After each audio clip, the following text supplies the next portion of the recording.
Nós já comentamos nessa semana o novo pedido para que o ministro Alexandre de Moraes seja preso, apresentado pelo advogado Rafael Lima Freire ao Superior Tribunal Militar. E é com ele que nós vamos falar agora. Boa noite, doutor Rafael. O senhor me ouve?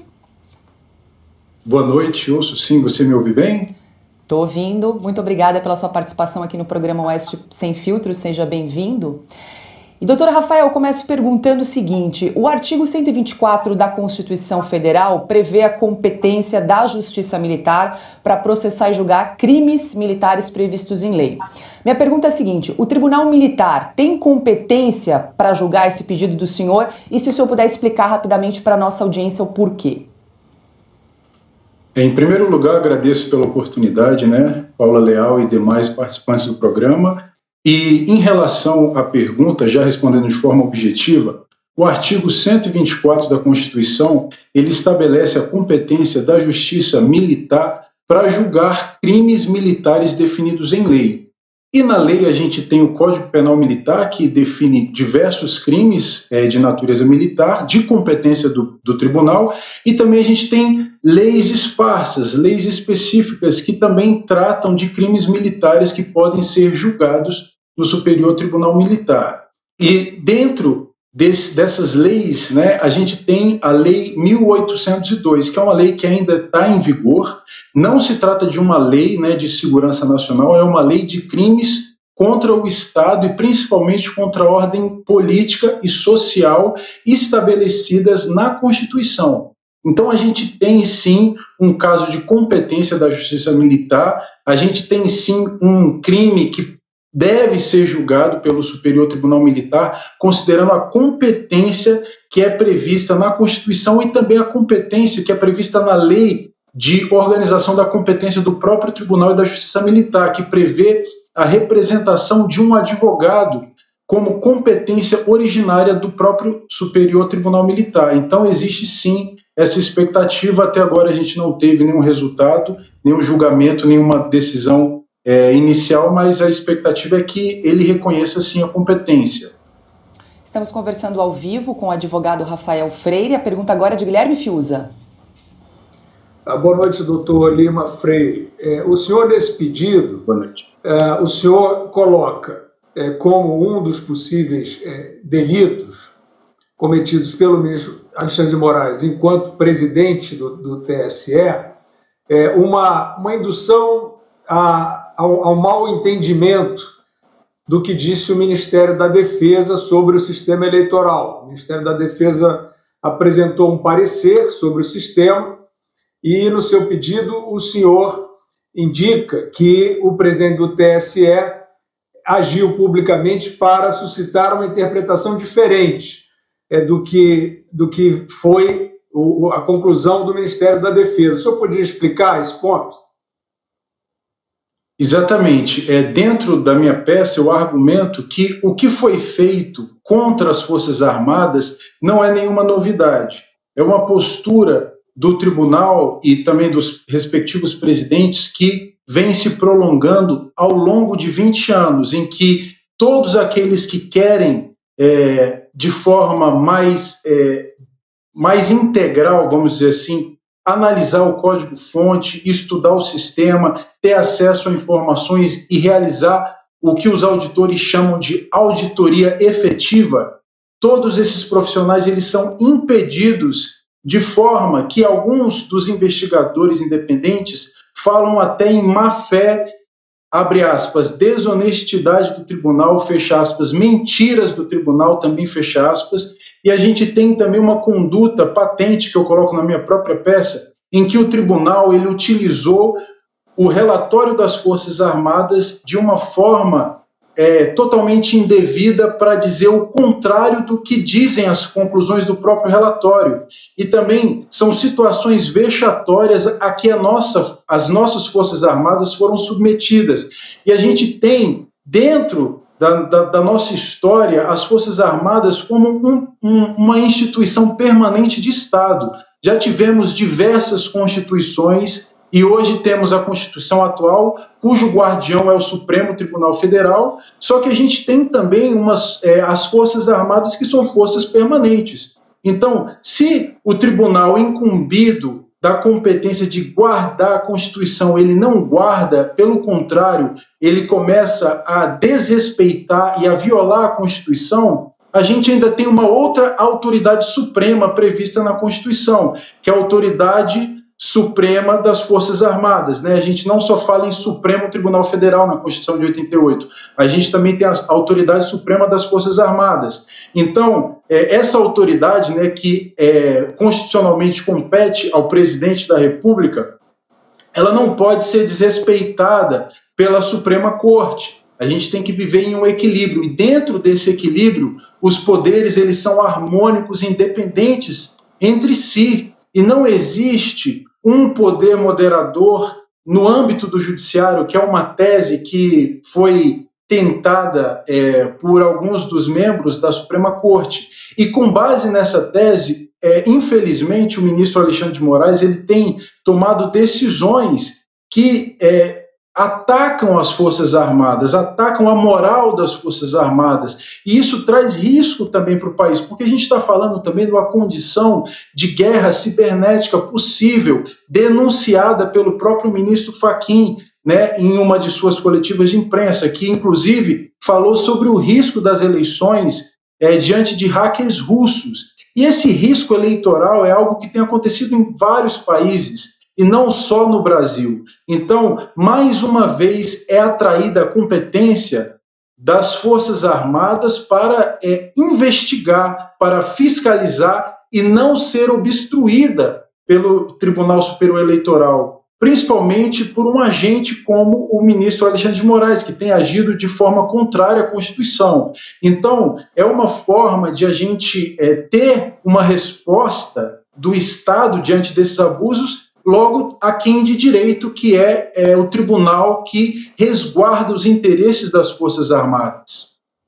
Estamos conversando com o advogado Rafael Freire, que apresentou um pedido de prisão do ministro Alexandre de Moraes. Agora a pergunta é de Ana Paula Henkel.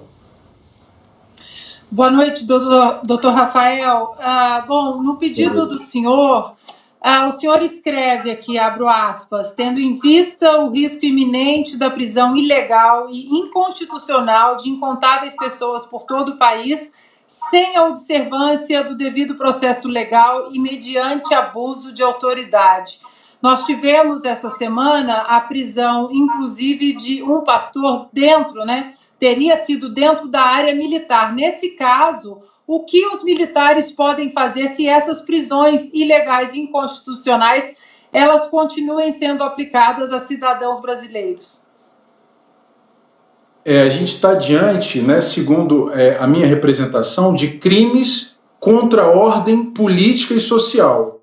A ordem política, na verdade, não só contra a ordem política e social, mas a ordem política e social estabelecidas na Constituição Federal. Então, é um crime que resgata os valores constitucionais originais. Quando a gente vai na Constituição e a gente descobre o que compõe a ordem política do Brasil, a gente verifica que é o voto, a liberdade de manifestação, também a gente vê que a regularidade do processo, a garantia da apuração, a impossibilidade de que a gente seja influenciado de forma até covarde por veículos tanto nacionais quanto internacionais. Então, tudo isso compõe a ordem política. Mas a gente também tem a ordem social que foi abalada.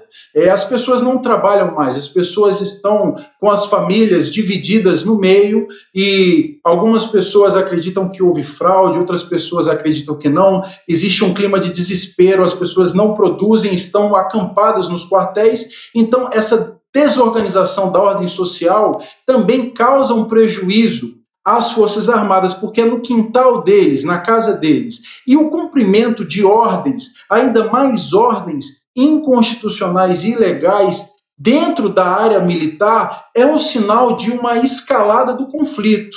A gente vive uma circunstância em que ambos os lados têm escalado o conflito. De um lado, a Suprema Corte, de outro lado, a Autoridade Suprema das Forças Armadas. Claro que uma das autoridades ela fica em silêncio, enquanto a outra, no caso, a Suprema Corte, ela vem avançado de forma constante nessa escalada do conflito. E o principal agente dessa escalada é, de fato, o ministro Alexandre de Moraes, que rompeu todos os limites da legalidade e da constitucionalidade.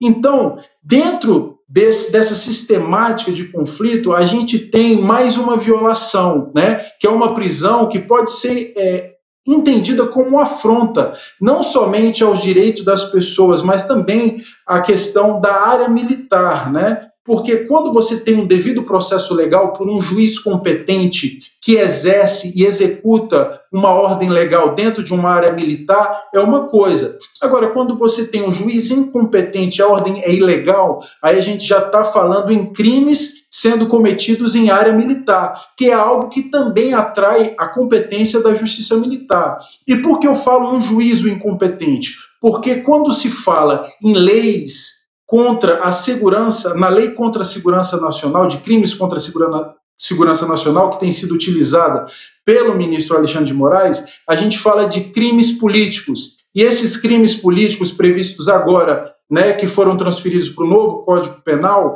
eles são de competência dos juízes federais, segundo o artigo 109, inciso 4º da Constituição. A competência do Supremo para julgar esse tipo de circunstância é apenas recursal, que é uma competência recursal ordinária para julgar crimes políticos. Então, o ministro Alexandre de Moraes ele está ferindo o juízo natural dos crimes políticos, avocando para si competências que seriam de outros juízes, no caso, juízes federais, e suprimindo uma instância da justiça e também sem distribuir o processo perante outros magistrados. Ele coloca tudo sob conta do próprio inquérito, chamado Inquérito do Fim do Mundo, né, que é um dos inquéritos que ele conduz. Então, né, e esse apelido foi dado por um próprio colega de trabalho, né, o ministro Marco Aurélio.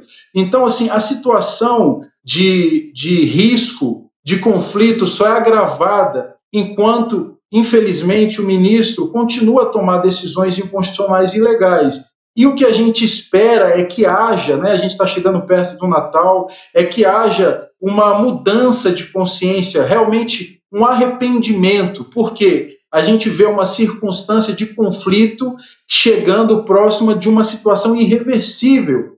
E as forças são muito mais fortes e têm uma tradição de séculos aqui do Brasil. Eu não sei o que está acontecendo nos bastidores, mas eu acredito que as movimentações não são favoráveis a uma resolução amigável. Por isso que eu sempre apelo para que haja um certo consenso e uma certa reflexão dessas autoridades do Poder Judiciário que estão tomando esses atos ilícitos e inconstitucionais. Muito bem, estamos conversando com o advogado Rafael Freire. A pergunta agora é de Augusto Nunes. Doutor Rafael, boa noite, muito obrigado pela entrevista. O senhor já sofreu algum tipo de ameaça ou retaliação por parte de ministros do Supremo diante que estão certamente inconformados com a atitude do senhor? Augusto, eu agradeço a oportunidade e esclareço que até agora não houve nada, não sei de nada que envolva o meu nome contra mim, até porque eu estou no exercício profissional, né, do artigo 7º, parágrafo 2º, né, eu apresentei uma representação com base num dispositivo legal, como advogado, com toda a fundamentação jurídica, e diante da minha atuação profissional como advogado, eu tenho uma imunidade que me garante o direito de não responder por injúria, calúnia, difamação, e também me torna inviolável por qualquer das minhas palavras e manifestações. Então, assim, eu acredito que tamanha covardia não vai ser cometida por nenhum dos integrantes do Poder Judiciário, né? E eu faço isso com base também no meu dever, né, de brasileiro, de cidadão, de advogado e de servidor público, de defender também as nossas instituições. Então, eu sou a favor das instituições, mas eu sou contrário a autoridades que usam e usurpam do cargo para cometer crimes, né? E a gente precisa de colocar um freio nisso. Aconteceram algumas coisas estranhas comigo recentemente, mas eu tendo a crer que não seja nenhuma perseguição.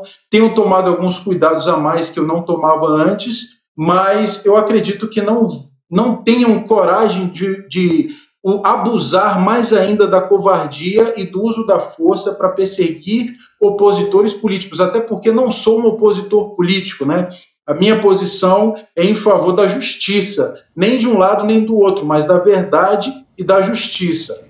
Muito bem, nós conversamos ao vivo com o advogado Rafael Freire, que apresentou um pedido de prisão do ministro Alexandre de Moraes. Muito obrigada pela sua participação aqui no programa Oeste Sem Filtro e até uma próxima. Eu que agradeço, boa noite.